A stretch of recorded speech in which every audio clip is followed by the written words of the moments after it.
आज मैं रीजनिंग में श्रृंखला परीक्षण का अगला क्वेश्चन दे रहा हूं जो बहुत ही इम्पॉर्टेंट है। अब क्वेश्चन है 2, 9, 28, 65, एक क्वेश्चन मार्क, यानी यह क्या आएगा। इसका सॉल्यूशन यानी हल है।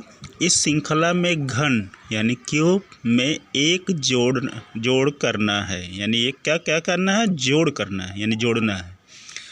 तो हमारे पास हमने इसको 1, 2, 3, 4, 5 भाग बांट लिया है और यहाँ एक फर्स्ट, सेकंड, थर्ड, फोर्थ, 5 में डिवाइड किया है। तो दो हम यहाँ निकाल रहे हैं। यहाँ 2 जो है यहाँ हमने हल कर रहा है। तो यहाँ हमने लिखा है कि घन यानी क्यूब में एक जोड़ करना है यानी जोड़ना है। तो 1 का घन बराबर 1 होता है, इसमें हमने 1 जोड़ दिया तो ये बराबर कितना आ जाएगा 2, जो हमारा ये पहली सीरीज आ गई, पहले ये अंक आ गया फर्स्ट। अब सेकंड देखते हैं 9। सेकंड क्या है 9 जो है, अब यहाँ 1 का घन है, यहाँ 2 का घन, ऐसे 3, 4, 5 ऐसे आगे बढ़ते जाएंगे सीरीज की तरह। तो हमने जैसे पिछले वीडियो में घन को क्या है घटते हुए, इसमें बढ़ते हुए क्रम में रखा है ताकि दोनों आपको अच्छी तरह से समझ में आ जाए। तो हमने 1 का घन निकाल लिया। अब 2 का घन प्लस 1, 2 का घन कितना होता है 8, बराबर कितना होगा 8 प्लस 1 हो गया बराबर 8, 1, 9। ये हमारा दूसरी आ गई, दूसरा अंक।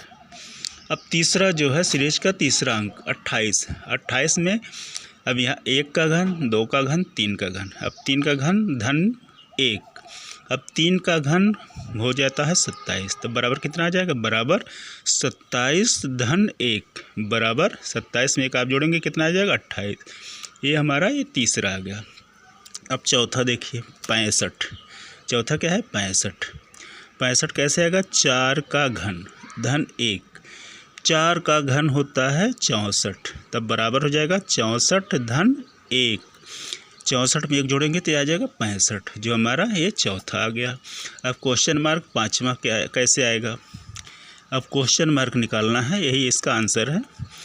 तो यहाँ 1 का घन, 2 का घन, 3 का घन, 4 घन, 5 का घन, 5 के घन में 1 जोड़ेंगे। 5 का घन क्या होता है 125 होता है, तब बराबर हो गया 125 धन 1, 125 में 1 जोड़ेंगे तो कितना आ जाएगा 126। यही इसका जो है 126 क्वेश्चन मार्क का आता है आंसर। ये 5वां सीरीज है, तो क्वेश्चन मार्क क्या हो जाएगा 126, यही इसका आंसर है। धन्यवाद।